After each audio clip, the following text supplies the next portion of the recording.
देखिए, एक टॉपिक है magnetic dipole movement.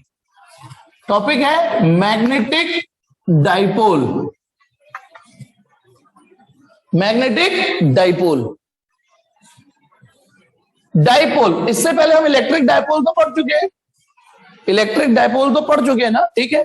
The arrangement of two equal and opposite charges. आज उसी के ही रीमिक्स टॉपिक आ रहा है, रीमेक आ रहा है, या यूं कहिए इसका रीमेक टॉपिक था वो एक्चुअली में। हाँ, उस इसका रीमेक टॉपिक था। क्या था बेटा? देखिए, एक है हमारे पास, सपोज करो यदि मेरे पास एक साउथ पोल हो और एक नॉर्थ पोल हो, एक ऐसी मैग्नेट, और मैग्नेट क्या, दुनिया की कोई भी मैग्नेट उठा लो उसमें साउथ पोल नॉर्थ पोल होंगे। लेकिन यदि मैंने एक तमीज से बाहर मैग्नेट लिए, तो इसके दोनों पोलों की स्ट्रेंथ भी एक जैसी होगी। अरे बाहर मैग्नेट तो तोड़ ताड़ के ऐसे भी ले सकते हैं ना, अजीब गरीब। तो इसके दोनों पोलों की स्ट्रेंथ एक जैसी हो फिर गारंटी नहीं रहती ना। तो ये एक बाहर मैग्नेट है जिसमें इक्वल एंड अपोजिट होंगे और इक्वल स्ट्रेंथ के पोल होंगे। अपोजिट तो होंगे ही होंगे, यानी मैग्नेट हमेशा डाइपोल में मिलती है। Dipole, this is south, this is north, south north, तो this is magnetic dipole. Electric dipole क्या कहानी थी? माइनस और प्लस का अरेंजमेंट था, माइनस क्यू और प्लस क्यू का अरेंजमेंट था। अब आज यहां एक टॉपिक आया था, इसका आइडेंटिटी कार्ड बना था, वो था electric dipole movement. Electric dipole movement क्या था? वो magnitude of either charge into distance between them. और डिस्टेंस को हमने न्यूमेरिकल डेरिवेशन करने के लिए 2 के मल्टीपल में ले रखी थी। तो क्या था? Magnitude of either charge into distance between them, magnitude of either charge into distance between them. ठीक है, चलिए आगे बढ़ते। तो सेम यहां पर एक वर्ड होता है magnetic dipole movement. Magnetic dipole movement, उसको हम एम से रिप्रेजेंट करेंगे।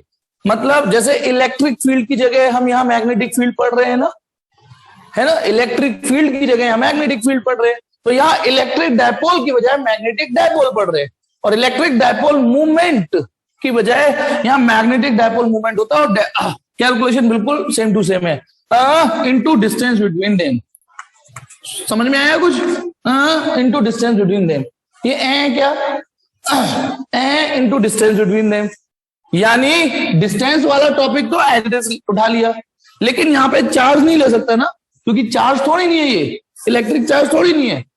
तो यहां क्या आएगा? यहां क्या था? Magnitude of either charge into distance between them, या magnitude of into distance between them. ये क्या है?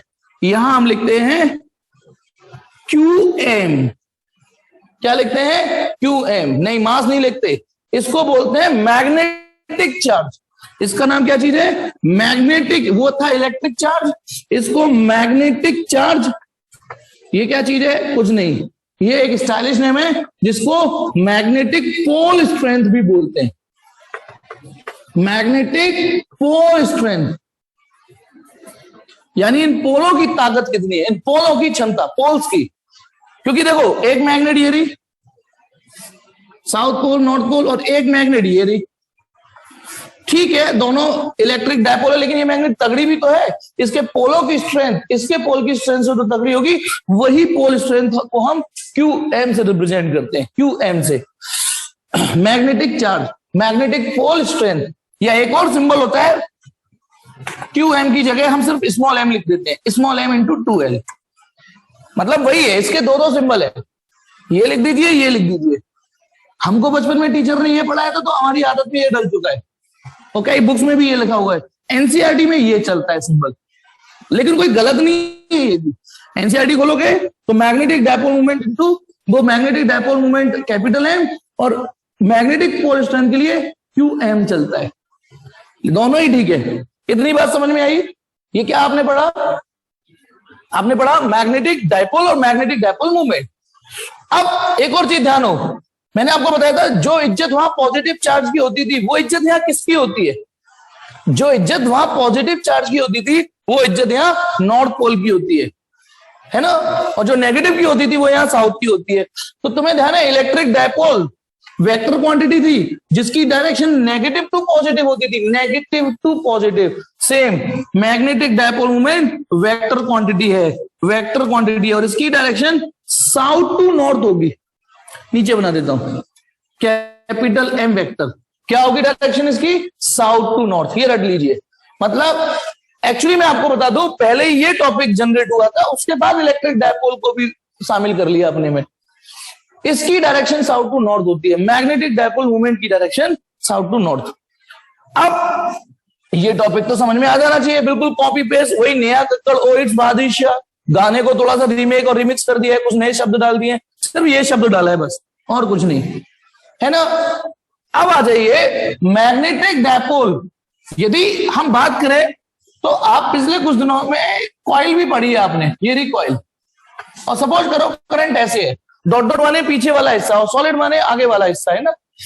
तो अब आप बताइए, इसमें भी तो एक तरफ साउथ और एक तरफ नॉर्थ बन जाता है, इस बात से इनकार नहीं कर सकते ना कि इसमें भी एक तरफ साउथ और एक तरफ नॉर्थ बन जाता है।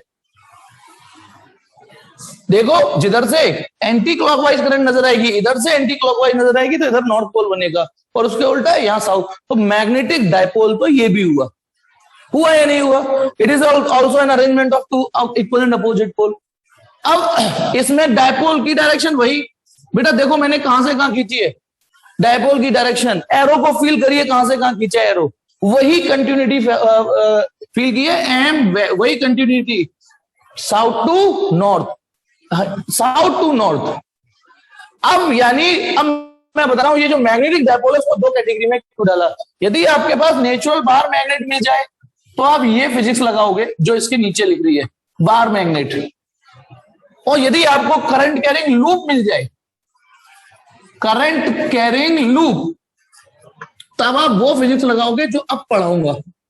और क्योंकि ये चैप्टर का नाम है मैग्नेटिक इफेक्ट ऑफ करंट, इसमें हम करंट की बातें करेंगे। सच्चाई ये मैंने बोनस में पहले ही पढ़ा दिया, जब अगला चैप्टर हम मैग्नेटिज्म पढ़ाएंगे, मैग्नेटिज्म पढ़ाऊंगा, उसमें है ये टॉपिक। इस चैप्टर में तो ये टॉपिक है ही नहीं, लेकिन फिर भी मैंने बोनी कर दी, उसका उस चैप्टर का टॉपिक यहां ले लिया, वो मैं आगे पीछे कर लूंगा, सारे टॉपिक आप तक डिलीवर हो जाएंगे, आपको टेंशन नहीं। ये मैग्नेटिक डायपोल है, तो इसका मैग्नेटिक डायपोल मूवमेंट में आप ये फॉर्मूला तो नहीं लगा सकते। चलो कुछ कॉन्सेप्ट यहां से उठा लिए कि साउथ टू नॉर्थ ले लेंगे डायरेक्शन, साउथ टू नॉर्थ, ठीक है, लेकिन ये वाला फॉर्मूला या ये वाला फॉर्मूला, अच्छा पर्सनली मुझे ये पसंद है तो मैं इस पे बॉक्स मार दूं, क्योंकि मैं इसको लेके चलूंगा, मैं इसको लेके चलूंगा। आपको यदि अभी आदत डालनी है तो अभी डाल लीजिएगा, फिर बाद में तो जो डल जाती है वही होती है फिर स्लो। तो अब देखिए, ये वाला फॉर्मूला वहां अजीब सा लग रहा है लगाने को, क्योंकि आप चलो पोल स्ट्रेंथ मैनेज कर भी लोगे, डिस्टेंस कैसे अरेंज करोगे साउथ और नॉर्थ की? साउथ और नॉर्थ की तो कोई डिस्टेंस नहीं पता चल पाएगी ना।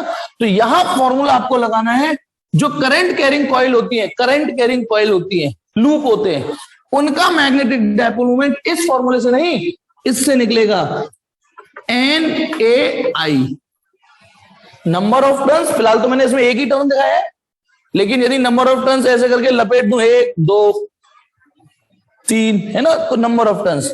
ए माने जो भी इसका एरिया है, जितना बड़ा एरिया होगा उतनी बड़ी मैग्नेटिज्म अपने एरिया में अपना मैग्नेटिज्म उतने एरिया में दिखाएगी। तो नंबर ऑफ टर्न्स इसमें जो भी है, फिलहाल यदि एक हो तो एक लिख देना, एटलीस्ट एक तो होना चाहिए, लूप, एक लूप तो होना चाहिए। एरिया इसका जो भी है, यदि ये रेक्टेंगुलर कॉइल भी हो सकती है, रेक्टेंगुलर कॉइल भी हो सकती है, और आई माने जो भी करंट इसमें दौड़ रही है, दिस इज एम। अब एम वेक्टर चलाना है। अब यहां क्या चला है, तो यहां दो ऑप्शन है, या तो एरिया, देखो नंबर ऑफ टर्न्स और आई तो अपनी चांद पे डंडा करवाएंगे नहीं, या तो निकुंज आप रहने दो, या तो क्लास ही ऑफ कर दे, तू तेरे को आता है तू। फिर यार जो जायज क्वेश्चन है ना वो फ्लैश नहीं होते। आपने पढ़ लिया, बहुत शाबाश, आप होशियार बच्चे हो मेरी नजर में, ठीक है, औरों को ठीक है, क्योंकि मैं आप ओके ना, ठीक। NAI number of turns, area, current. अब मुझे यदि इसकी वेक्टर फॉर्म पढ़नी है तो नंबर ऑफ टर्न्स और करंट तो डंडा कराएंगे नहीं ना, तो या तो यहां डंडा कर दीजिए। याद करो, एरिया एक ऐसी फ्लेक्सिबल क्वांटिटी है जिसे स्केलर टोन में भी पढ़ सकते हो, और चाहो तो वेक्टर, या फिर यहां पर एन कैप लगा दीजिए। याद है ना, एरिया वेक्टर की डायरेक्शन कौन डील करता है? वैसे भी एरिया वेक्टर की डायरेक्शन की जिम्मेदारी उसके नॉर्मल की होती है। तो यानी जो मैग्नेटिक मूवमेंट की डायरेक्शन होगी वो उस प्लेन के होगी नॉर्मली। ये देखो मैग्नेटिक मूवमेंट और ये एन कैप एक ही बात है कि नहीं? यदि मैं आपसे कहता नॉर्मल डालिए तो नॉर्मल भी ऐसे ही डलता। यदि मैं कहता इस सरफेस पे नॉर्मल डालिए, लो मैंने एक कॉइल ये दे दी, सपोज करो एक और कॉइल बना देता हूं, ये रही कॉइल, करंट यूं है, तो बताना मैग्नेटिक मूवमेंट ऐसे आएगा ना, और नॉर्मल वेक्टर भी ऐसे ही डल जाएगा, चेक कर लो ना मैग्नेटिक मूवमेंट की। लेकिन बेटा जब मैंने आपको फर्स्ट यूनिट पढ़ाई थी तो वहां नॉर्मल में एक चॉइस दी थी, वो चॉइस यहां खत्म है। वहां चॉइस ये दी थी कि यदि ये एक जैसे एरिया है तो रामलाल इधर और श्यामलाल इधर नॉर्मल डाल सकता है। यदि ओपन सरफेस है तो नॉर्मल ऐसे और ऐसे कहीं भी डाल सकते हो। लेकिन जब आप नॉर्मल मैग्नेटिक मूवमेंट के परपेक्ष में डाल रहे हो, उस सिनारियो में डाल रहे हो कि मैग्नेटिक मूवमेंट को डील करना है, मैग्नेटिक मूवमेंट को डील करना है, तो ये N cap south to north ही होना चाहिए, नॉर्थ ही होना चाहिए। यहां ये चॉइस नहीं मिलेगी कि कहीं भी डाल दो एन कैप को इधर, क्योंकि इसकी डायरेक्शन फिक्स है ना, ये साउथ टू नॉर्थ होना चाहिए। तो ये south to north, normal and south to north, normal होना चाहिए यानी तिरछा नहीं होना चाहिए कि ऐसे करके एन कैप डाल दिया ना, होगा। देखो आप गौर से देखो, इस प्लेन के नॉर्मली तो है एन कैप, तो यानी जो करंट कैरिंग लूप होंगे उनका डायपोल मोमेंट ऐसे निकलेगा, एन आई नाई नाई नाई, ऐसे याद कर सकते हैं, नाई एन आई। अब इस फॉर्मूले, फिलहाल तो ये फॉर्मूला चलेगा क्योंकि आप करंट कैरिंग मैग्नेटिज्म पढ़ रहे हो, ये नेचुरल मैग्नेटिज्म है। हाँ, ये भी कोई फालतू में चीज नहीं पढ़नी आज नहीं तो कल तो पढ़नी थी। तो जो करंट कैरिंग लूप होते हैं उनका magnetic dipole moment N A I से निकलता है। अब बताना इस फॉर्मूले की मदद से आप ऐसा यूनिट ऑफ एम निकाल सकते हो। तो डायमेंशन तो आप अपना काम है, नंबर ऑफ टन्स की कोई यूनिट नहीं होती, ampere metre square, ampere metre square, ये इसकी यूनिट हो गई। अब इसकी यूनिट हो गई तो सुनिए बेटा, अब हम एम की भी यूनिट निकाल सकते हैं। कैसे निकाल सकते हैं? इस टॉपिक को यहां ला रहा हूं या यहां ले आता हूं। एम की यूनिट तुम्हें पता चल गई कितनी है, एम्पियर मीटर स्क्वायर। भाई फिजिकल क्वांटिटी तो वही है, अलग अलग फॉर्मूले से निकली है। मतलब एम की दो शादियां हुई है, ध्यान रखना, उसकी एक बीवी ये रही, एम की एक बीवी ये रही, लेकिन एम तो वही है ना, तो उसकी कैरेक्टरिस्टिक तो वही होंगी। तो एम की यूनिट है एम्पियर मीटर स्क्वायर, इसकी यूनिट एम्पियर मीटर स्क्वायर। उक्त पंक्तियां कवि ने वहां से ले ली हैं।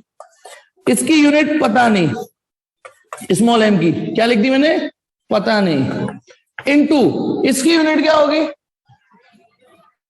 मीटर या 2 मीटर, ये 2L है, इसकी यूनिट होगी 2 मीटर, है ना, ऐसा यूनिट 2 मीटर क्योंकि 2 लग रहा है। ठीक, इसकी यूनिट मीटर होगी, मीटर। तो 1 मीटर से 1 मीटर कट जाएगा, तो जो पता नहीं है उसकी यूनिट पता चल गई कि नहीं, एम्पियर मीटर। तो बताइए स्मॉल एम, ऐसा ही यूनिट ऑफ स्मॉल एम, ध्यान रखना ये कैपिटल एम बनाया है स्मॉल एम, तो स्मॉल एम की यूनिट क्या निकली, ampere into metre, ampere into metre. तो यानी फिलहाल इस टॉपिक को लॉक करते हैं। ये इतना ही है कि मैग्नेटिक डायपोल यहां पे भी एग्जिस्ट करते हैं, और मैग्नेटिज्म में तो मैग्नेटिक डायपोल ही मिलते हैं, मोनोपोल मिलते ही नहीं है, सिंगल पोल, सिंगल साउथ या सिंगल नॉर्थ मिलते ही नहीं है। ठीक है, भगवान ने इनको पेयर बना के ही छोड़ा है, या फिर मिलेगा ही नहीं कोई, ये भी सच है, या फिर कोई नहीं मिलेगा। अब आ जाओ, आगे बढ़ रहा हूं मैं, एक बहुत ही अच्छा टॉपिक, मेहनत करवा लेगा बेटा आपसे, आपको मेहनत करवा लेगा जो मैं बता रहा हूं। और कंसेप्चुअल तो उसमें एक बार पढ़ लो, बहुत सारी बाढ़ आने वाली है, इतने सारे एमसीक्यू मिल जाएंगे, एक बार उस टॉपिक को पढ़िए। टॉपिक है हमारा, आप ये तो पढ़ चुके कि जब करंट कैरिंग वायर, ये करंट कैरिंग वायर है और मैग्नेटिक फील्ड में पड़ा हो तो ये फोर्स महसूस करता है ILB sine theta, ILB sine theta, है ना, ILB साइन थीटा। आज जो टॉपिक है वो है कि यदि मैं पूरी की पूरी कॉइल सुनेंगे, ये नहीं पूरी की पूरी कॉइल, ठीक है, ये मैग्नेटिक फील्ड और करंट कैरिंग कॉइल है, करंट कैरिंग कॉइल है, और सपोज करो मैग्नेटिक फील्ड में रख दी, मैग्नेटिक फील्ड में रख दी, okay, current carrying coil magnetic field में रख दी, तो पता है ये टॉर्क महसूस करेगी, और यूनिफॉर्म मैग्नेटिक फील्ड हुआ तो फोर्स नहीं महसूस करेगी, सिर्फ टॉर्क महसूस करेगी। ये साबित करने जा रहा हूं आज मैं। वैसे तो आपको साबित करने की इस साल जरूरत नहीं है, लेकिन मैं करूंगा साबित, टेंशन मतलब, जो डेरिवेशन में पहले कराते आ रहा हूं वही कराऊंगा कैसे डेरिवेशन। तो इस पूरी कॉइल को एज अ सिस्टम मानूं तो इस पूरी कॉइल पर यदि यूनिफॉर्म मैग्नेटिक फील्ड में पड़ी है तो कोई फोर्स नहीं होगी, सिर्फ टॉर्क ही टॉर्क आएगा। और एक मजे की बात बताओ, एक मजे की बात, ये क्या चीज है? Magnetic dipole. किसमें पड़ा हुआ है? मैग्नेटिक फील्ड में। तो याद करो जो पुराना गाना था वो ये था, electric dipole. Electric dipole P vector electric field में जब पड़ा था ना, तो उसने भी टॉर्क महसूस किया था, torque. Electric dipole electric field में पड़ा हो तो उसने कितनी फोर्स महसूस करी थी? 0, क्योंकि जितनी फोर्स इधर थी उतनी फोर्स इधर थी, जितनी फोर्स उस एंड पे थी उतनी फोर्स इस एंड पर थी, तो नेट फोर्स हो गई थी 0। नेट फोर्स 0, लेकिन नेट टॉर्क आया था P क्रॉस E। याद हो तो, नेट टॉर्क आया था P cross E, P sine theta. Theta ये वाला एंगल था, P और E के बीच का एंगल। वेक्टर फॉर्म ये थी। और मजे की बात बताऊं, ये टॉपिक एज इट इज आने वाला है यहाँ पे। जैसे ही electric dipole uniform electric field में पड़ा था तो ये फोर्स, ये टॉर्क थी। अब मैग्नेटिक डाइपोल, ये मैग्नेटिक डाइपोल है, थोड़ा सा प्लेन जरूर चेंज होगा बेटा, थोड़ा सा प्लेन मुझे चेंज करना पड़ेगा, प्लेन, इसके प्लेन चेंज करने पड़ेंगे, ठीक है। लेकिन मजे की बात, इस पे भी फोर्स 0 और टॉर्क भी सेम टू सेम फॉर्मूला आएगा, सेम P क्रॉस E यही आएगा। लेकिन यहां तो इलेक्ट्रिक फील्ड है नहीं, तो कौन सा फील्ड है यहां? मैग्नेटिक फील्ड, तो यहां B कर दीजिए। पर यहां तो इलेक्ट्रिक डाइपोल मूवमेंट नहीं है। बताओ P वेक्टर की जगह कौन आया है यहां? P वेक्टर की जगह किसने ले ली है? जल्दी बताओ, P वेक्टर की जगह किसने ले ली है? टाइप करो जल्दी से, नहीं याद।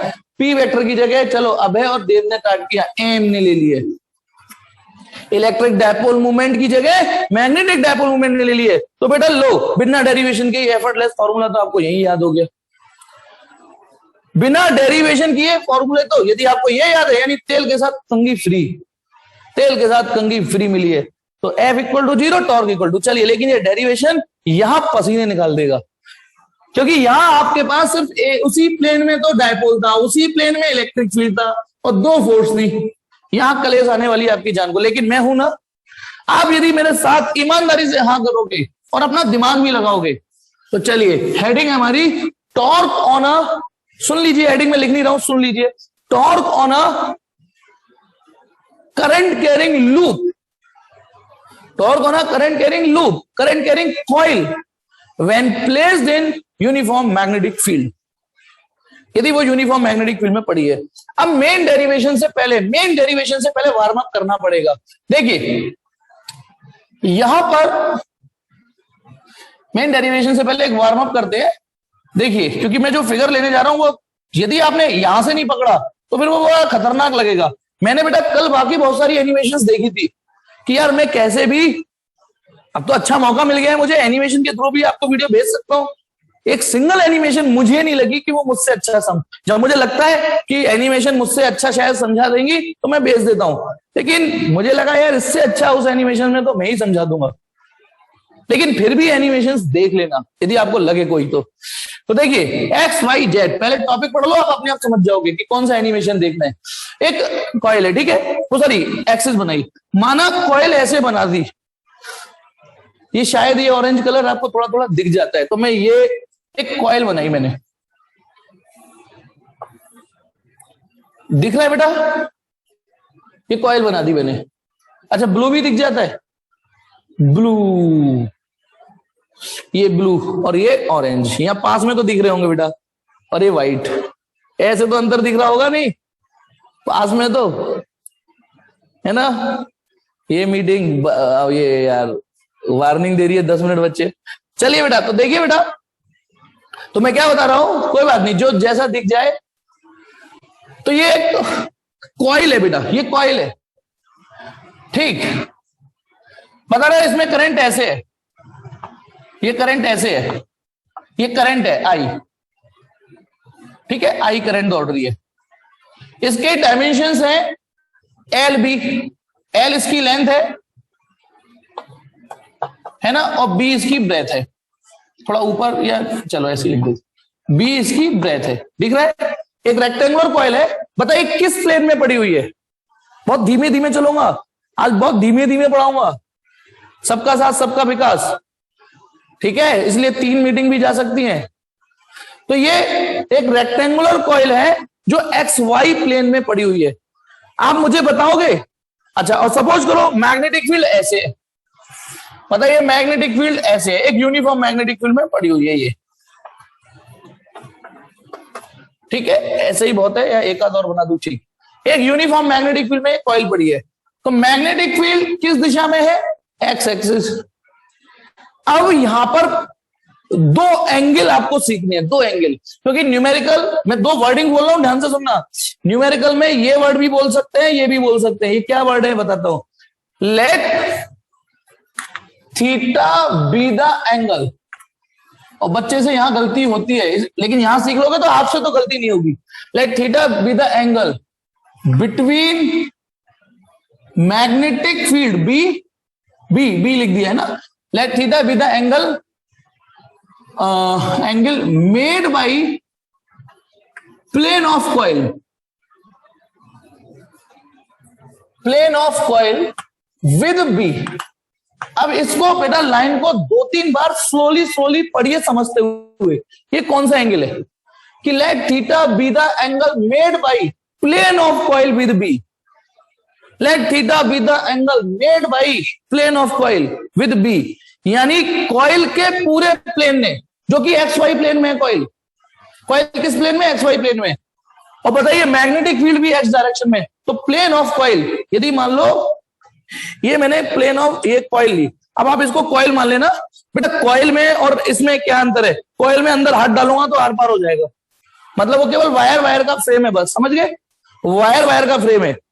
अब मेरे पास नहीं, अभी इसी को मान लो, मतलब ये मान लो फूंक मारूंगा तो आर पार हो जाएगी कॉइल में, इसमें नहीं हो रही, लेकिन इसको कॉइल मानना।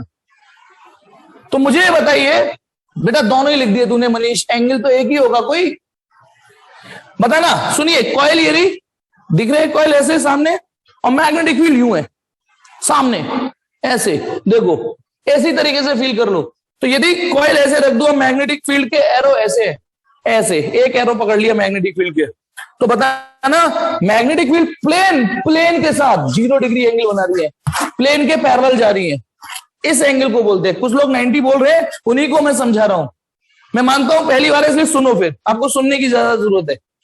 ये प्लेन ऑफ कॉइल है, फिगर में ऐसे ही रखा है ना, और ये मैग्नेटिक फील्ड है। लाइन तो मैंने 1 2 3 4 बनाई है, एक पकड़ ली, ठीक। अब ये यू करके मैग्नेटिक फील्ड लाइन जा रही है, मैग्नेटिक फील्ड लाइन जा रही है ये, तो मैग्नेटिक फील्ड लाइन प्लेन के संग, इसके एरिया वेक्टर के संग नहीं, एरिया वेक्टर तो इस पे अलग होगा, लेकिन केवल इस प्लेन के साथ, इस प्लेन के साथ ये पैरेलल। बेटा जिसने 90 बनाया, 90 बताया, वो बताया क्या बता गया, इसका सर एरिया वेक्टर ऐसे होगा और मैग्नेटिक फील्ड लाइन ऐसे होगी। मैं ये वाला एंगल तो बोल ही नहीं रहा हूं, चौक के और पेन के बीच का एंगल नहीं पूछ रहा हूं, ये 90 है, चौक के और पेन के बीच का जो एंगल है देखो थोड़ा झुक के, ये 90 है, लेकिन प्लेन सिर्फ ये है, ये जो पूरा प्लेन है। तो ये एंगल इस फिगर में, अब बताइए यदि समझा पाया हो तो ये थीटा इस फिगर में कितना है, जल्दी बोलो, इस फिगर में ये थीटा कितना है। यदि थीटा वर्ड समझ गए तो 0 degree. What is theta here, बेटा अच्छे से समझ लेना, न्यूमेरिकल नहीं कर पाओगे सिर्फ इसी की वजह से। Let theta be the angle made by plane of coil with B. या फिर एक सिचुएशन और दे देते हैं, इस पोजीशन को दूसरे, देखो आधा ग्लास भरा है या कह दो आधा खाली है, अब ये ऑप्टिमिस्ट और वो मत देखना, लेकिन दोनों ही तरीके ठीक है ना ग्लास की पोजीशन स्टेटस बताने के लिए। अब मुझे ये बताइए, या फिर न्यूमेरिकल में ऐसे बता देते हैं, let alpha be the angle made angle between B vector and M vector. अब बी वेक्टर तो एक्स एक्सिस की ओर है, आप पहले ये बताइए एम वेक्टर कहां है इस फिगर का, इस फिगर का एम वेक्टर किधर है, इनवर्ड आउटवर्ड। लो मैंने अपने आप ही 50-50 चॉइस दे दी है, 4 ऑप्शन की बजाय 2 दिए, 2 अपने आप ही काट दिए। लो अभी भी आउटवर्ड आ रहा है, मतलब आप औना चौना बताते ऊपर नीचे दाएं बाएं, उससे बेटर ही मैंने केवल 2 ऑप्शन दिए हैं। इसका जो एम वेक्टर है वो इनवर्ट जाएगा। क्यों? अच्छा मैं एक चीज बताता हूं आपको, आ जाइए उधर। ये रही current carrying coil, current carrying coil, current ऐसे थी जो मैंने आज टॉपिक सिखाया।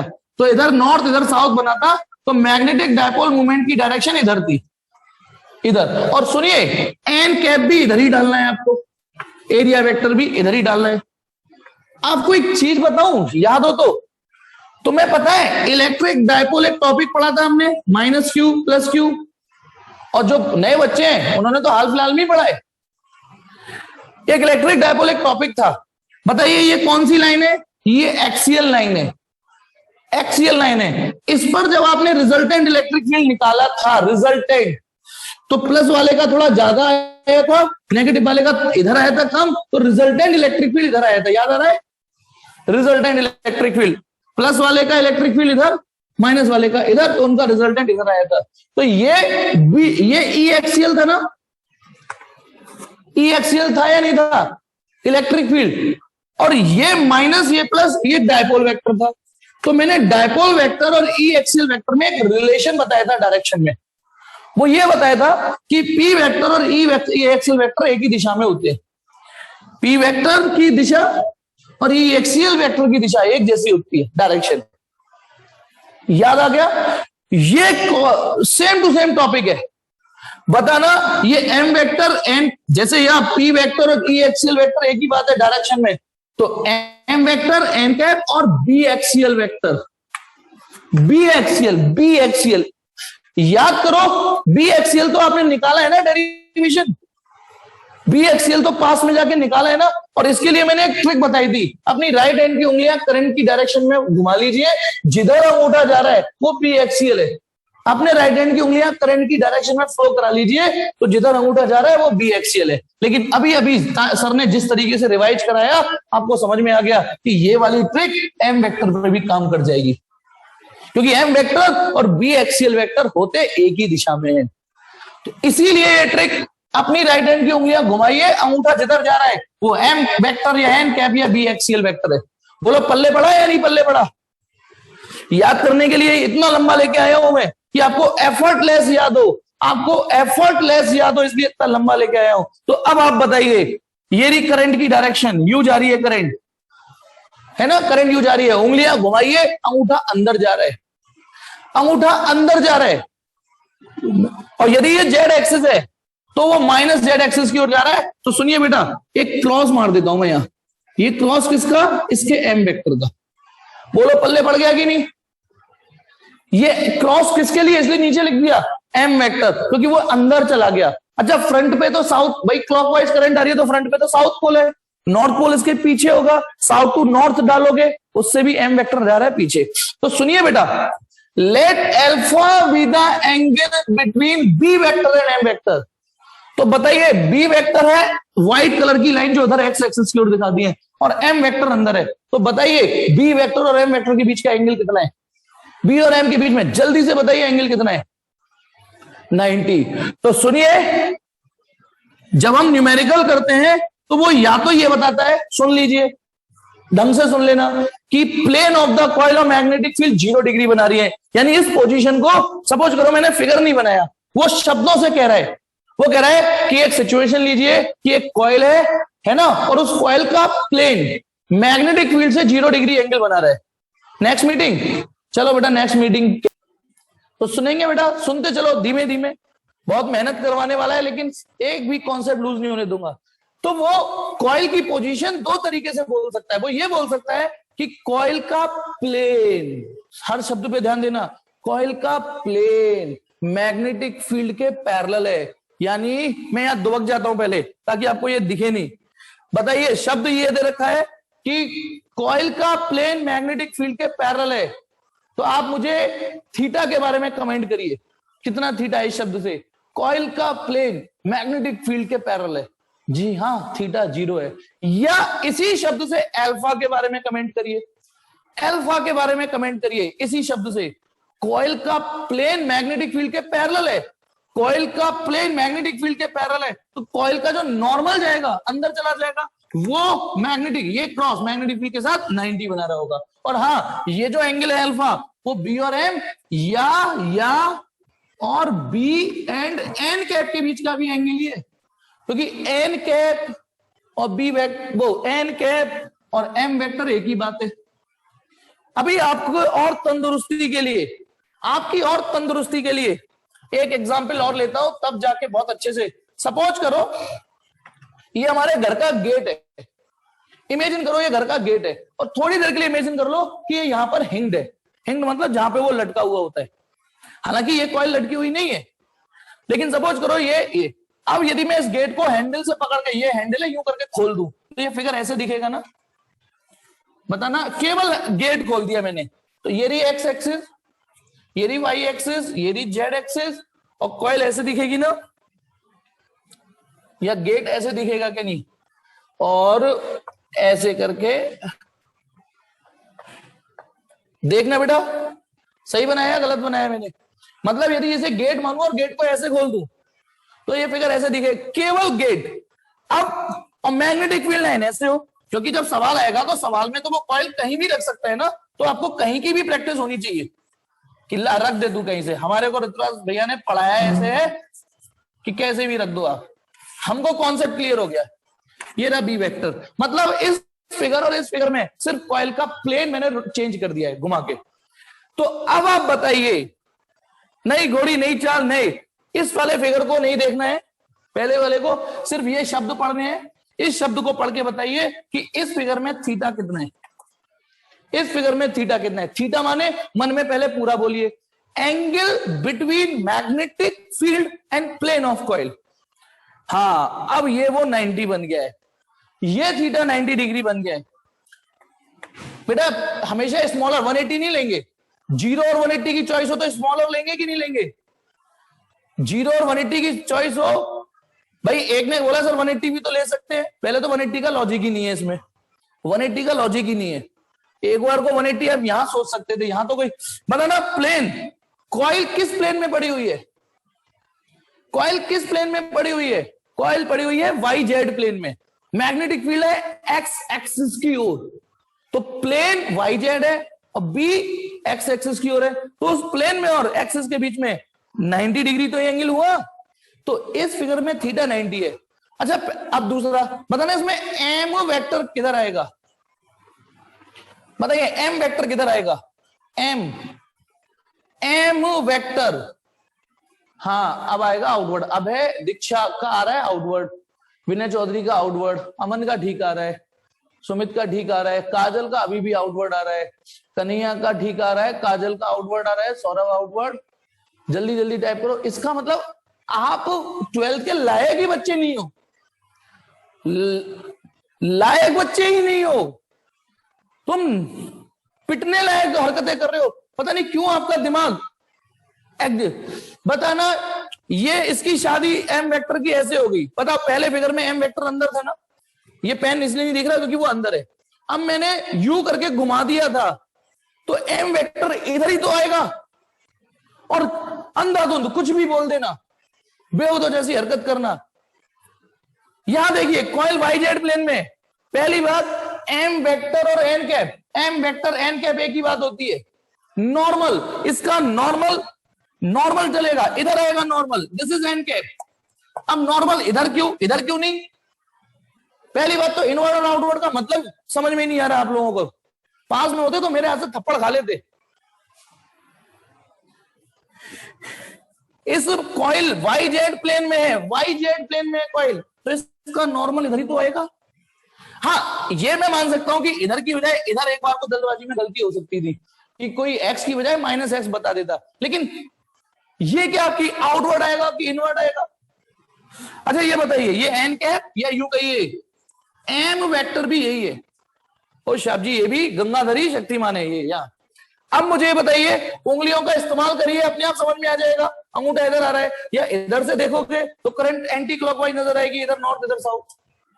तो मुझे बताइए, अब एल, इस वाली लाइन को पढ़िए पढ़िए पढ़िए, नौटंकी नहीं करनी। Let alpha be the angle between B vector and M vector.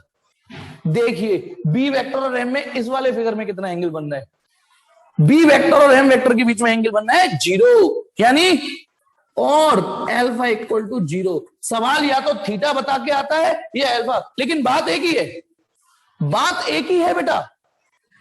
ठीक है, थीटा बोल दे चाहे अल्फा बोल दे, लेकिन आपको अल्फा और थीटा दोनों समझने हैं, क्योंकि सवाल तो कैसे भी आ सकता है ना। याद रखेंगे इस बात को। दैट इज, एक चीज आप ध्यान रख लेना, इन दोनों को एक चीज नोटिस कर लेना कि थीटा प्लस अल्फा 90 ही मिलेगा आपको। थीटा प्लस अल्फा 90, एक बढ़ेगा तो एक घटेगा, एक घटेगा तो एक बढ़ेगा, दोनों का टोटल 90 रहने वाला है। दोनों एंगल एक जैसे नहीं रहेंगे। अब एक चीज और, धीमे धीमे, ठीक है। नहीं, अरे यार, जय ने क्वेश्चन फेंक के मारा है, ज्यादातर 090 आते हैं। तो भाई ये क्वेश्चन क्यों होते हैं आपके ज्यादातर? अच्छा, ज्यादातर वाला पढ़ाऊं या सब पढ़ाऊं मैं? नहीं यार, ये तो अप्रोच ही नहीं होनी चाहिए। अब मेरी बात सुनेंगे धीमे धीमे बेटा, एक काम करते हैं। लेकिन बेटा सच्चाई है, मैं जो आपको डेरिवेशन कराऊंगा, अब मैं जो डेरिवेशन कराऊंगा उस फिगर को, सिचुएशन को समझिएगा। जो डेरिवेशन फील कराऊंगा, अभी मैंने बोला कि मैं आपको ज्यादातर वाले डेरिवेशन कराऊं या ऐसा कराऊं जो कोई सी भी सिचुएशन हो। ज्यादातर वाले कराऊं कि ज्यादातर ये पूछते हैं, या ऐसी सिचुएशन वाला बताओ जिसमें सब? ओबियसली सब कर सकते हो। तो देखिए बेटा, ये वाला गेट बंद था, कॉइल को देखो ये, और इसमें गेट खोल दिया मैंने। देखो प्लीज समझना है, ऐसे 90 डिग्री रोटेट करना है, पर फिगर में ऐसा बनाना पड़ता है। ये फिगर ऐसा है बेटा, फिगर में ऐसा बनाना पड़ता है। अब ये कॉइल ऐसे से ऐसे कर दिए ना फिगर में। अब मैं एक, यदि मैं गेट को पूरा ना खोल के बीच में ऐसे खोल दूं, बस थोड़ा बड़ा बनाऊंगा फिगर, दिख रहा है या नहीं? समझिए बेटा, मैं अपनी क्षमताओं के साथ फिगर बना रहा हूं, आपको भी अपनी क्षमताएं यूज करनी है, आपको 3D सेंस यूज करना है। ये कैसा फिगर बना दिया मैंने?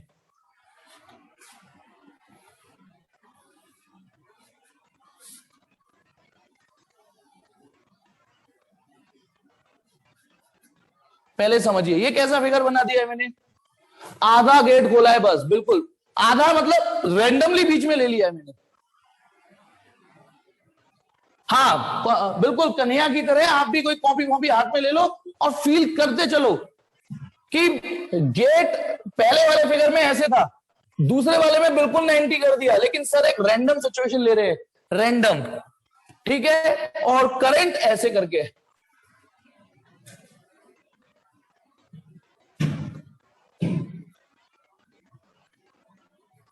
ये करंट है, अच्छा ठीक है, ये करंट। कॉइल का नाम दे देता हूं PQRS, PQRS, एक कॉइल का नाम दे दिया PQRS। ये रही कॉइल PQRS, P ये पॉइंट है, Q ये रहा गया, और RS ये कॉइल वही है, उसी के साथ मैं हरकतें कर रहा हूं कॉइल के साथ ही। और मैग्नेटिक फील्ड किधर है? एक्स एक्सिस की ओर, ये वाई पी। अच्छा एक मिनट, ये एक मैग्नेटिक फील्ड तो इधर बना देता हूं जिससे कि प्योर एक्स एक्सिस ही दिखे आपको। ये ना मैग्नेटिक फील्ड है ना, ज्यादा नहीं बना रहा हूं, फिर भसड़ हो जाएगी, क्योंकि अभी तो और भसड़ आने वाली है। तो अब आप बताइए, इस थीटा वर्ड को लेते हैं, क्या इस फिगर में थीटा 0 डिग्री दिख रहा है? मतलब magnetic field of plane of the coil 0 दिख रहा है क्या? 0 डिग्री दिख रहा है क्या? थीटा इक्वल टू 0 डिग्री दिख रहा है कि magnetic field of plane of the coil parallel है 0 डिग्री है? नहीं दिख रहा होगा। क्या थीटा 90 दिख रहा है? थीटा 90 दिख रहा है? नहीं दिख रहा होगा। ये दोनों चीज सोच लीजिए, इस समय थीटा थीटा है। देखिए ये कौन सी डायरेक्शन है? ये एक्स एक्सिस है, या मैग्नेटिक फील्ड का एक एरो इस पर भी है। ये वाला जो एंगल है, ये एंगल है बेटा मैग्नेटिक फील्ड और प्लेन ऑफ द कॉइल के बीच में। ये वाला नहीं, हमेशा स्मॉलर वाला लेते हैं, स्मॉलर वाला एंगल लेते हैं, ध्यान रखना। तो ये स्मॉलर, तो ये क्या चीज है बेटा? This is the angle.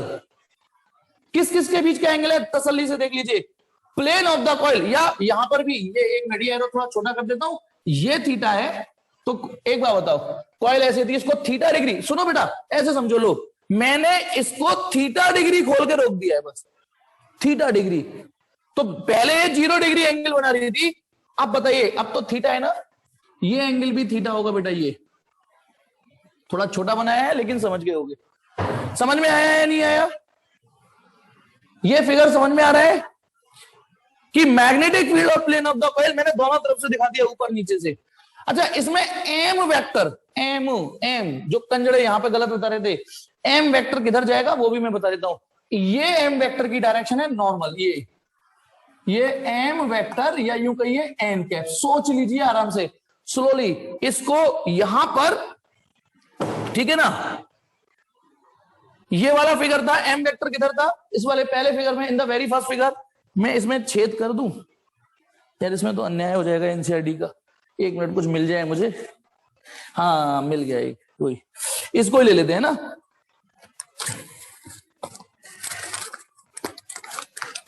ये लो, this is M vector. In the very first figure, इस फिगर एम वेक्टर ऐसे है, देखो ऐसे। इन द सेकंड फिगर, इस वाले में मैंने गेट को यूं खोल दिया है, ठीक है। लेकिन जो तीसरा फिगर है, अब इसको पहले स्लो मोशन में समझना कि एम वेक्टर कैसे जा रहा था, कैसे जा रहा था, ऐसे। इसमें मैंने एम वेक्टर ऐसे रोक दिया है, तो एम वेक्टर कैसे जा रहा होगा चेक करो, तिरछा। देखो, आप अपने आप कॉपी पे महसूस करो कि पहला फिगर ये है, ये रहा पहला फिगर, और उसके बाद फिगर को ऐसे कर दिया है, एम वेक्टर। अब यही एम वेक्टर मैंने खिसका के ऊपर लगा दिया है बस, क्योंकि बेटा ऐसे नहीं दिखा पाऊंगा, ऐसे दिखाना तो ऐसे दिखा, यहां दिखा दो लेकिन फिर भसड़ और हो जाएगी। ये भी एम वेक्टर है, दिख रहा है बेटा एम वेक्टर। लो मैंने दिखा दिया, हल्का सा डॉट डॉट कर देता हूं, ये रहा एम वेक्टर। यहां भी दिखा दिया, यहां भी दिखा दिया, ठीक है। ठीक है या नहीं ठीक है, ये बताओ कि मैंने इस तरीके से तिरछा जा रहा है। लेकिन आप बताइए, एम वेक्टर है तो इस प्लेन के परपेंडिकुलर। ये एंगल का नाम आप अल्फा पुकार रहे हो इतनी देर से, मैं यहां मार्क कर देता हूं क्योंकि वहां इजीली दिख रहा है। ये एंगल का नाम आप अल्फा पुकार रहे हो। अल्फा क्या है देखो एक बार, alpha be the angle between B vector and M vector, M vector और बी वेक्टर के बीच का। और ये बेचारा छोटा सा थीटा दबक गया है। दिख रहा है थीटा या नहीं दिख रहा वहां पे, ये बताओ। वहां थीटा दिख रहा है या नहीं दिख रहा है, ये बताओ आप। दिख रहा है ना? हाँ, सिग्नल साफ आ रहे होंगे तो दिख रहा होगा। और एक चीज और दिख रही होगी, ये वाली लाइन जो यहां मिटा देता हूं, यहां लिख देता हूं, अल्फा प्लस थीटा 98। ये बात यहां वेरीफाई करो, alpha plus theta, alpha plus theta 98। मैं यहां वीडियो रोक रहा हूं, कुल ले लेना वीडियो, चलो। हाँ इधर देखिए, अब धीमे धीमे खेलते हैं। बताइए, अर्जुन बन जाओ, सिर्फ इस वायर पे फोकस करो। अब मैं इन दोनों फिगर को गंदा करने जा रहा हूं। मुझे इनसे काम नहीं लेना था, मुझे इनसे जो काम लेना था वो ले चुका। मुझे ये बताना था कि कॉइल कैसे ऐसे भी रखी हो सकती है, क्योंकि मेन चीज ये है।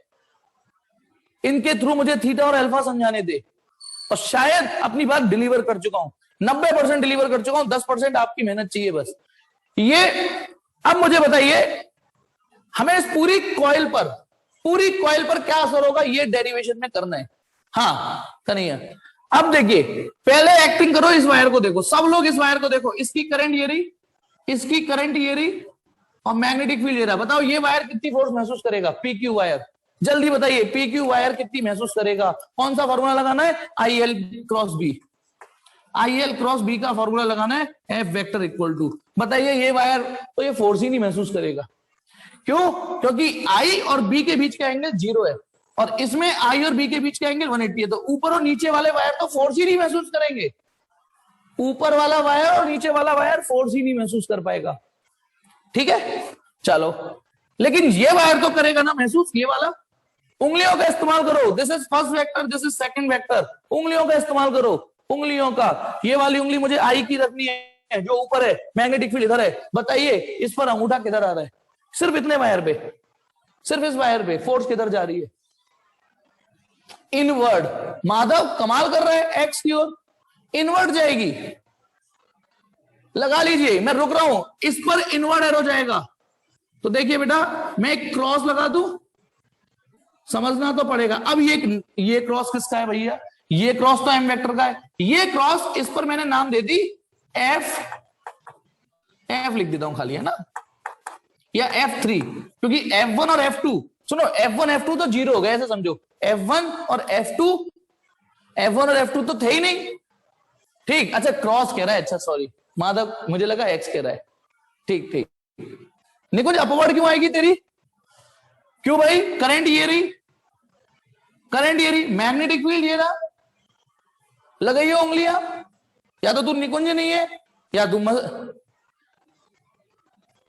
बताना, ये वाली उंगली करंट की ओर लेनी है, करंट ऊपर है, इस वाले वायर में करंट ऊपर है, ले मैग्नेटिक फील्ड इधर है, ये अंगूठा किधर जा रहा है भैया, करियो। आज आपका चाहे स्कूल हो चाहे कुछ भी हो, क्योंकि ये हरकतें करोगे तो ये डेरिवेशन तो मैं बिना डेरिवेशन खत्म कराए छोड़ूंगा ही नहीं है। अच्छा गलती हो गई, ये इनवर्ट जाएगा एरो। और सुनिए बेटा, एक काम करता हूं, क्योंकि मैंने यहां जेड एक्सिस बना रखी है, तो क्यों ना क्रॉस हटा देता हूं थोड़ी देर के लिए, हटा दू, इन केवल ये वाला एरो दिखा रहा हूं, ये बताना F3 ऐसे ही है ना, चेक करो F3, थोड़ा और अच्छे से फील आएगा, क्योंकि बेटा मान ये इनवर्ट, क्योंकि एक बात, जब आप जेड एक्सिस फील करा सकते हो तो नेगेटिव जेड एक्सिस भी फील करा सकते हो, तो नेगेटिव जेड पीछे होगी, तो नेगेटिव जेड के पैरेलल तो है ये, यानी इस वायर पे कोई फोर्स नहीं, इस वायर पे कोई फोर्स नहीं, इस वायर पे इनवर्ट फोर्स, इस वायर पे बुद्धि लगाएंगे और इस पे करंट ऐसे है, तो आप देखोगे इस पर फोर्स इधर आएगी, इस पर फोर्स इधर आएगी, चेक कर लीजिए, दिस इज F4। देखना सब लोग, आउटवर्ड डॉट, मतलब डॉट है ये, आउटवर्ड है, ये वाला एरो ऐसे नहीं फील करना, तिरछा नहीं फील करना, फील भारी करना है। अब जैसे ये फिगर सामने आया, देख लीजिए, चार में से दो वायरों पे कुछ फोर्स नहीं है, लेकिन जो दो फोर्स है, क्या लग रहा है, टॉर्क का फील आ गया कि नहीं आ गया, टॉर्क का बताइए, टॉर्क का फील आ गया नहीं आ गया, कि ये बताना, यदि ये कॉपी थी, इसके इस साइड पर अंदर धक्का लगे और इसके इस साइड पे बाहर धक्का लगे, समझ में आ गया, ये क्लॉकवाइज एंटी क्लॉकवाइज वर्ड अभी भी बोल रहे हो, कहां से क्लॉकवाइज बताना, जबरदस्ती, अब बड़े हो गए तब भी क्लॉकवाइज एंटी क्लॉकवाइज वर्ड बोल रहे हो, अभी नहीं बोल सकते, ऐसी सिचुएशन में क्लॉकवाइज एंटी क्लॉकवाइज बोलना गलत भी हो सकता है, लेकिन आप बताइए ऐसे करके जाएगा कि ना रोटेट टॉर्क, यानी टॉर्क तो है। एक बार यहां कोशिश करिए, एक बार यहां इस वाले फिगर में कोशिश करिए, क्योंकि ये वार्म अप है, असली सवाल हमें यहां लाना है, फिर तो वार्म अप तो कर लीजिए, वार्म अप करोगे तो थोड़ी मेन एक्सरसाइज अच्छे से हो जाएगी। तो बताना इस वाले वायर पे फोर्स किधर होगी, इस वाले वायर पे PQ जो ऊपर है, होने दो पेपर, क्या करूं तो फिर बेटा मैं अपना डेरिवेशन नहीं कराऊं, इस वाले वायर पे लगाइए बेटा बुद्धि, मैग्नेटिक फील्ड इधर है, करंट आउटवर्ड है, इस पर फोर्स इधर आएगी, अरे इस बार तो F1 भी भाई साहब, इस बार F1 भी एक्शन में, F1 इस वाले में नहीं था, PQ वायर, PQ जब वायर था ना, इस पे कोई फोर्स नहीं थी, लेकिन अब तो है, क्योंकि एंगल 90 हो गया है वायर और मैग्नेटिक फील्ड के बीच का। लेकिन होगा क्या, इस वाले वायर पे ऊपर फोर्स हुई और इस वाले वायर पे नीचे लगी, तो बोलो, चेक कर सकते हो, लगी कि नहीं लगी। अब बताइए, यदि इस वाले पे कोई ऊपर खींचे और इस वाले को कोई नीचे खींचे और एक जैसा लाइन ऑफ एक्शन हो, लाइन ऑफ एक्शन भी एक जैसा हो, तो कभी टॉर्क पैदा करेंगे, टॉर्क पैदा करेंगे, ये टॉर्क भी पैदा नहीं करेंगे ये। बेटा सुनिए, ये रही रॉड, एक ये रही 10-10 न्यूटन की फोर्स, बताइए ये फोर्स इक्वल एंड अपोजिट है, कैंसिल हो गई, और दोनों का लाइन ऑफ एक्शन भी एक ही है, एक ही लाइन पे लग रही है दोनों फोर्स, दोनों एक ही लाइन पे लग रही है, टॉर्क भी नहीं पैदा कर सकती है। इस वाली रॉड को लेते हैं, 10 न्यूटन ऐसे लगा दूं और 10 न्यूटन ऐसे लगा दूं, 10 न्यूटन ऐसे लगा दूं, 10 न्यूटन ऐसे लगा दूं, अभी भी ये फोर्स इक्वल एंड अपोजिट है, फोर्स तो कैंसिल हो गई, लेकिन इन फोर्सों में कैंसिल हो तो गई, लेकिन ये जाते जाते ये टॉर्क फील करा जाएंगी। समझिए फिजिक्स को, जो आपने 11th में बात की है उनको धोइए, इस फोर्स का लाइन ऑफ एक्शन ये है, ये फोर्स इस लाइन पे लग रही है, दोनों की लाइन अलग अलग है, ऐसी सिचुएशन में टॉर्क जनरेट होते हैं, ऐसी सिचुएशन में टॉर्क जनरेट होते हैं। तो अब आप बताइए, यानी केवल फोर्स इक्वल एंड अपोजिट होने से टॉर्क नहीं जनरेट होता, इक्वल एंड अपोजिट इसमें भी है, इक्वल एंड अपोजिट इसमें भी है, इसमें इक्वल एंड अपोजिट है, लेकिन दोनों की लाइन ऑफ एक्शन एक ही थी। सोचो, एक को ऐसे खींचू और एक को ऐसे खींचू, ये रही मेरे पास रॉड, ऐसे खींचू और ऐसे खींचू, ये तो रोटेट भी नहीं हो सकती, लेकिन इस पे ऐसे धक्का दूं और इस पे ऐसे धक्का दूं, अब ये रोटेशन आ जाएगा। तो अब आप बताइए, इन दोनों फोर्स को देख के क्या फील आ रहा है? टॉर्क देंगे ये? इन दोनों फोर्सों को खुद फील कर लीजिए कॉपी पकड़ के, क्या ये दोनों टॉर्क जनरेट कर सकती हैं? नहीं जनरेट कर सकती। लाइन ऑफ एक्शन फील आ गया होगा, सेम है। अब आप बताइए, ये वाली जो फोर्स F3 थी, ये किधर थी? नेगेटिव जेड एक्सिस की ओर थी। ये वाला एरो मैंने क्रॉस की बजाय एरो बनाना उचित समझा, मुझे ऐसा लग रहा है वाइब्स आ रही है कि शायद क्रॉस से ज्यादा एरो से समझ जाओगे। मैंने यहां डॉट की बजाय, ये बताओ कौन सी डायरेक्शन है ये कौन सी डायरेक्शन है? पॉजिटिव जेड एक्सिस है ये, है ना? अब एक चीज नोटिस करना, पता है इन दोनों ने तो कोई टॉर्क नहीं दिया। जब आप इस वाले वायर पे फोर्स लगाओगे ना, तो ये अभी भी इधर आ रही है, अभी भी इधर जा रही है ये, और ये अभी भी इधर आ रही है, ये F3 और ये F4। अब आप F3 और F4 को देखिए, F3 F4 को यहां देखिए, यहां देखिए, यहां देखिए। अब आपको थोड़ा सा CID ACP प्रद्युम्न की तरह नजर चाहिए। F3, अच्छा ये F3 थी, सॉरी, इसको F3 बोल देता हूं, जो बोला है वही बोल रहा हूं। पता ना F3 पहले किधर थी? नेगेटिव जेड एक्सिस की ओर। F3, अपनी उंगलियों का इस्तेमाल करिए, मेरी बातों में मत आइएगा, ठीक है? ये F3 अभी भी नेगेटिव जेड एक्सिस की ओर है। F4 ये है। क्या F3 और F4 टॉर्क देंगी? नहीं घोड़ी नहीं चल। F3 और F4 क्या टॉर्क देने जैसी स्थिति में लग रही है? नहीं लग रही। यानी ये तो कमाल हो गया, एटलीस्ट इस फिगर में F3 और F4 टॉर्क देना चाह रही थी। और बेटा आप फील करोगे, ये टॉर्क ऐसा था, ये चाह रही थी कि कॉइल को ऐसे रोटेट करा दे, और ऐसे रोटेट करा दिया। इस समय टॉर्क ना तो F1 F2 टॉर्क लगा पा रहे, ना F3 और F4 लगा पा रहे। लेकिन F3 F4 यहां तो लगा पा रहे थे ना, F3 F4 यहां तो लगा पा रहे थे ना, क्योंकि इन दोनों का लाइन ऑफ एक्शन अलग अलग था। साफ दिख रहा है, लाइन अलग लाइन पे जा रहा है, ये अलग लाइन पे जा रहा है। इनका तो इसमें लाइन ऑफ एक्शन सेम हो गया। इस केस में टॉर्क 0 आएगा। और टेंशन मत लो, देखो फोर्स तो यहां 0, टॉर्क यहां 0, यहां फोर्स 0, लेकिन यहां टॉर्क 0 नहीं है। चेक करना, ये सही लिखा मैंने? इस वाले फिगर में फोर्स 0 है, लेकिन टॉर्क 0 नहीं है। हाँ, ये इक्विलिब्रियम है बेटा, जय बिल्कुल ठीक, क्योंकि फोर्स और टॉर्क दोनों 0 हो गए। लेकिन मगर हमें डेरिवेशन तो ये करना है, ये करना है। अच्छा, इसमें क्या हुआ? F3 F4 भी खिसकते खिसकते एक ही लाइन पर आ गए, एक ही लाइन में आ गए, एक ही लाइन ऑफ एक्शन में, तो इसलिए उनका भी टॉर्क में कंट्रीब्यूशन 0 हो गया। लेकिन ये वार्म अप यदि हो गया हो, वार्म अप हो गया हो, तो चलिए इस पे स्टार्ट करें, इस पे स्टार्ट करें। अब आपको, मुझे तो लगता है कि इतनी समस्याएं नहीं आएंगी अब, तो धीमे धीमे वायर PQ, बेटा वायर PQ को नजरों में भर लीजिए और बताइए इस पर फोर्स किधर आएगी? बताइए किधर आएगी? उसका नाम मैं F1 दे रहा हूं, F1। एक मिनट में एक काम करता हूं, आपकी मदद दे देता हूं। करंट कितनी है इसमें? I। इसकी लेंथ कितनी है? ये वाली। बेटा ध्यान रखना, B लिखा हुआ है, मैं यहां लिखूंगा तो और भसड़ हो जाएगी, वैसी भसड़ हो रही है। ध्यान रखना, इसकी जो डायमेंशन है PQ B है और QR L है। समझ गए? तो फॉर्मूला क्या कह रहे बेटा? एक मिनट,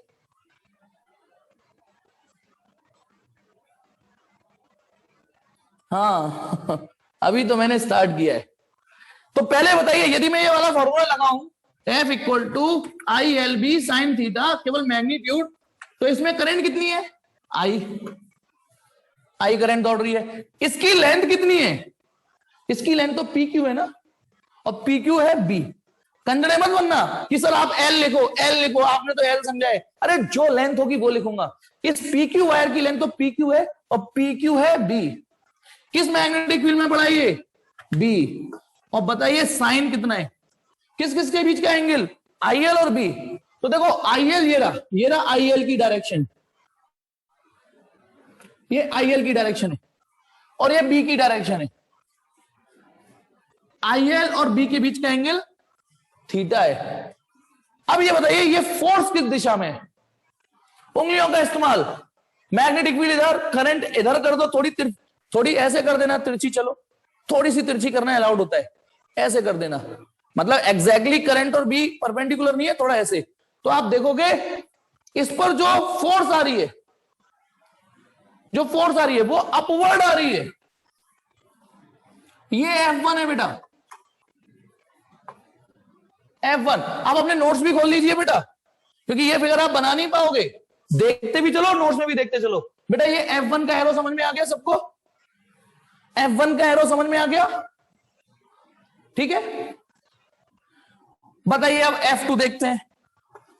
F2 ध्यान रखना, ये जो RS वायर है, बताइए कितनी करंट दौड़ रही है इसमें? इसमें भी ये वाला फार्मूला लगाऊंगा, यही लगेगा सब में, करंट जा रही है आई, इसकी भी लेंथ बी है, ये भी बी मैग्नेटिक फील्ड में पड़ा है।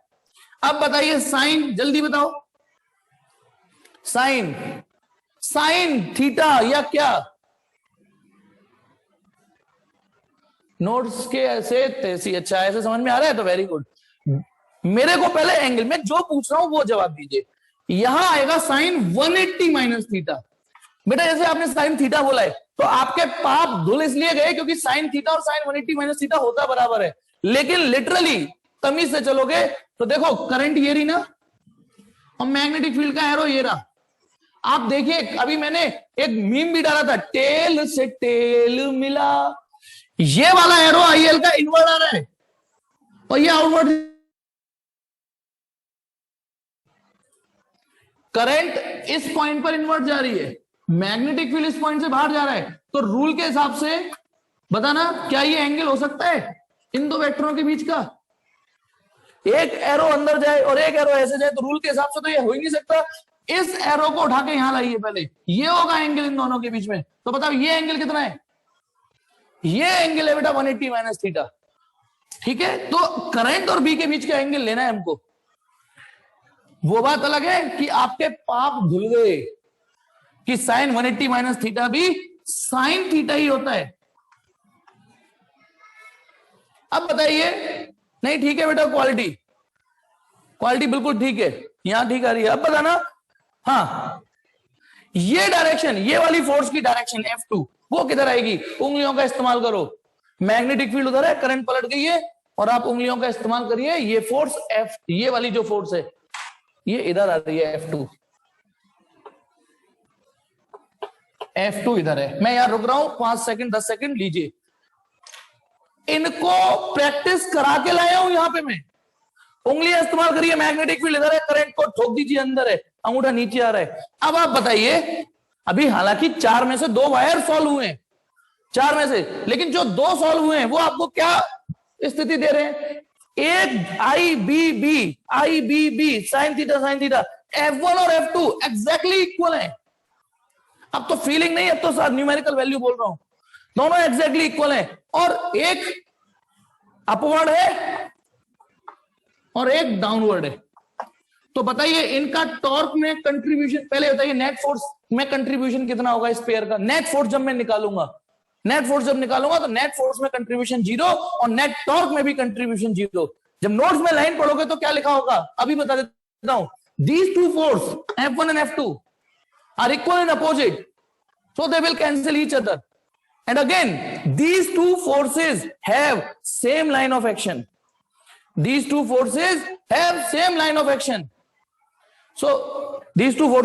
line of action है ना, so they will not produce torque also, ये टॉर्क भी नहीं पैदा करेंगी।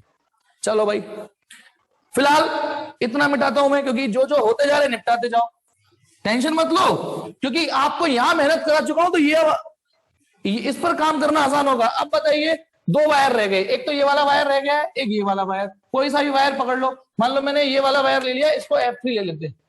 बताइए PS जो वायर है उसकी फोर्स को मैंने नाम दे दिया F3, ये वाला फार्मूला लगेगा। बताइए उस वायर में कितनी करंट जा रही है? वो वायर देखो, वो वाला वायर भी मैग्नेटिक फील्ड में पड़ा है, तो वायर वाला जो कल पढ़ाया था कि एक current carrying wire magnetic field में पड़ा हो तो फोर्स महसूस करता है, तो ये तो फोर्स महसूस करेगा ना, आई करंट है, कितनी लेंथ है इसकी? बताना इधर देख के होते कितनी लेंथ है? कितनी लेंथ रखूं? इसकी तो लेंथ एल ही है, देखो बेटा एल, ये रहा एल, ये रहा एल, इसकी लेंथ तो एल ही है, आई एल। किस मैग्नेटिक फील्ड में पड़ा है? बी। चलिए बताइए साइन कितना है? साइन आई एल और बी के बीच का एंगल ढूंढ के बताइए, आई एल और बी के बीच का एंगल, जिस वायर को मैं सॉल्व कर रहा हूं। वेरी गुड राम गोपाल, शाबाश बेटा, यही चाहिए बेटा मुझे, यही चाहिए।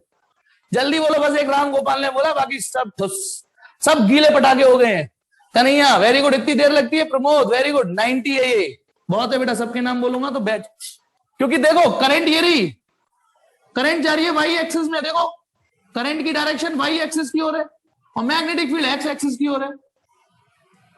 अंधा भी यदि सुनेगा मेरी इन बातों को कि करंट वाई एक्सिस की ओर है देखो, और करंट वो मैग्नेटिक फील्ड एक्स एक्सिस की ओर है, और आपको आई और बी के बीच का एंगल चाहिए, क्योंकि इसकी वेक्टर फॉर्म तो ये है ना, याद करो vector form I L cross B, I L और बी के बीच 90, साइन 90 1, तो ये force I I L B, ये F3।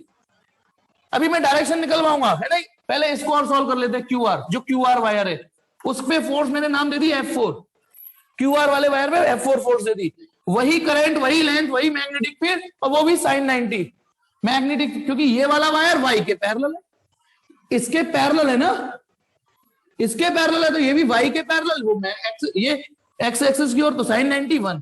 चलिए अब उंगलियों का इस्तेमाल करते हैं, बताइए इस वाले वायर पे फोर्स किधर है? इस वाले वायर पे सब कुछ दे रखा है, लगाइए उंगली, उंगली करना सीखिए। करंट ऊपर, मैग्नेटिक फील्ड इधर, जी हाँ, अंगूठा जा रहा है, बिल्कुल ठीक। गौरव, कन्हैया, दीपक, दीपक ये कौन सी लिपि में लिखा है? विनय, ठीक है। इनवर्ड, इस पर मैग्नेटिक फील्ड इनवर्ड आएगा, ये रहा इनवर्ड, बेटा ये इनवर्ड है। देखो अच्छा मैं दोनों ऑप्शन लिख देता हूं, क्रॉस भी बना देता हूं, और मैंने क्योंकि जेड एक्सिस बनाई हुई है, तो ये वाला एरो किसके पैरेलल है ये बताओ? ये वाला एरो है तो माइनस जेड के पैरेलल ही ना, ये वाला एरो माइनस जेड की तो पैरेलल है, इनवर्ड, ठीक है ना। तो ये वाली फोर्स का नाम है F3, क्या नाम है इसका? F3, F3। चलिए ये वाली फोर्स है, या तो देखो इनवर्ड लिख देना, इनवर्ड, या ऐसे भी लिख देना, और नेगेटिव जेड एक्सिस की ओर, और टुवार्ड्स, टुवार्ड्स वर्ड और रह गया वो लिख देना, नेगेटिव जेड एक्सिस की ओर है F3 इनवर्ड, क्योंकि इस फिगर में इनवर्ड नेगेटिव जेड एक्सिस है। चलिए ये वाली फोर्स बताइए F4, क्यू आर जो वायर है, क्यू आर, ये जो क्यू आर वायर है, इस पे फोर्स निकालते हैं, ठीक है।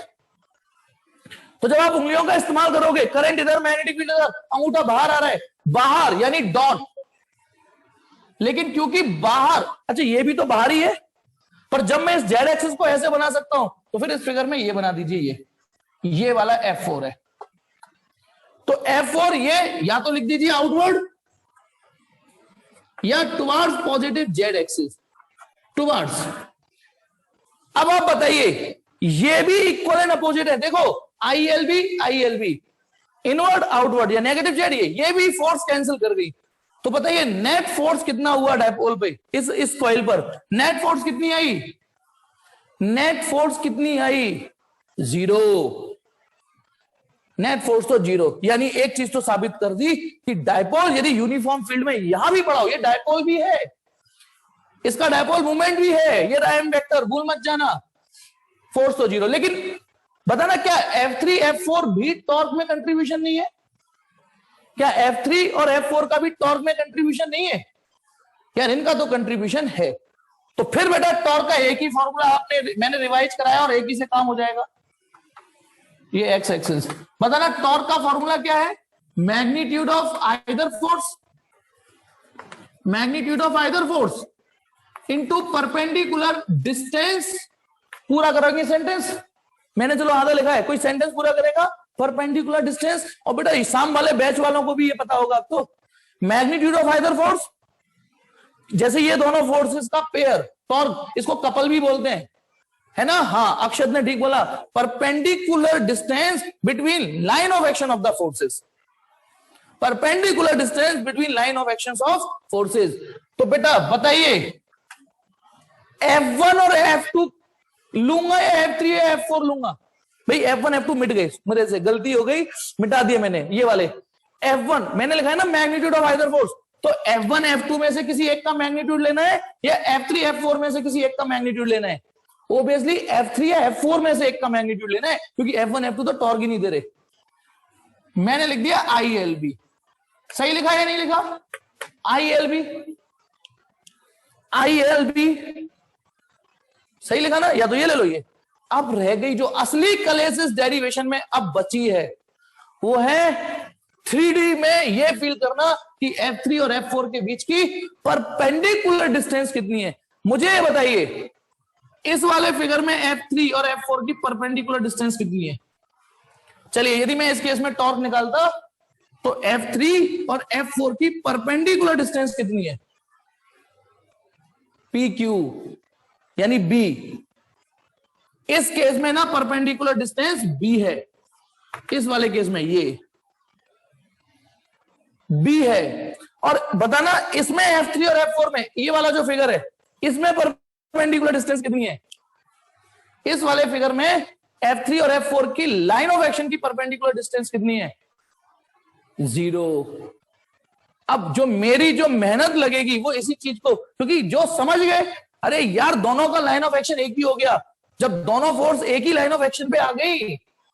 एक मिनट मुझे बताना, ये रॉड है, कंजड़ो इधर देखो, एक फोर्स ये लग रही है, एक फोर्स ये लग रही है, ठीक है, और इस रॉड की लेंथ है B। तो बताओ इन दोनों फोर्सेस की परपेंडिकुलर डिस्टेंस कितनी है? B। अब यदि इन फोर्सों ने इसे थोड़ा घुमा दिया, ये रही F3 ये रही, तो इनके परपेंडिकुलर डिस्टेंस ये पहले जैसी रही या कम हो गई? पहले इस फिगर को देखो, फिर ये देखो इन्होंने इसे रोटेट कर दिया रोटेट, है ना? तो परपेंडिकुलर डिस्टेंस पहले जैसी है या कम हो गई? अभिषेक को लग रहा है ज्यादा हो गई परपेंडिकुलर डिस्टेंस। कंजड़े परपेंडिकुलर डिस्टेंस ये है, पता नहीं कौन सी, और इसे और घुमा दिया, मान लो ये बिल्कुल सीधा ही कर दिया, ये रॉड को सीधे कर दिया, पर ये फोर्स अभी भी एज इट इज लगी रही इस पॉइंट पर, और ये फोर्स है। अब बताना इन दोनों फोर्सेस की लाइन ऑफ एक्शन के बीच की परपेंडिकुलर डिस्टेंस कितनी है? यदि ये दोनों फोर्सेस के बीच की लाइन ऑफ एक्शन की डिस्टेंस निकालो तो कितनी है? अब 0 है। और बेटा जब मैं इसमें टॉर्क का फॉर्मूला लगाऊंगा ना, टॉर्क का, कि मैग्नीट्यूड ऑफ आइदर फोर्स इस वाले में इनटू परपेंडिकुलर डिस्टेंस, इन दोनों के बीच की परपेंडिकुलर डिस्टेंस 0 है तो टॉर्क आएगा 0, और इस केस में टॉर्क आएगा मैक्सिमम। तो वही चीज यहां फील करनी है कि इस फोर्स और इस फोर्स के बीच की परपेंडिकुलर डिस्टेंस B है, B, और इसमें परपेंडिकुलर डिस्टेंस 0 है। तो इसमें क्या है ये राज मैं कल खोलूंगा।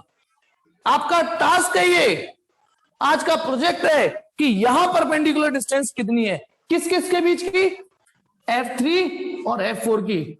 यदि आपके दिमाग में 3D चल जाएगा तो आप मुझे ये बता दोगे, नहीं अक्षर थोड़ी गड़बड़ हो गई, थोड़ी सी और सोचियो, क्योंकि हाँ नमन ने सही सोच लिया, शाबाश। तो बाकी बातें बेटा कल करेंगे, क्योंकि ये अभी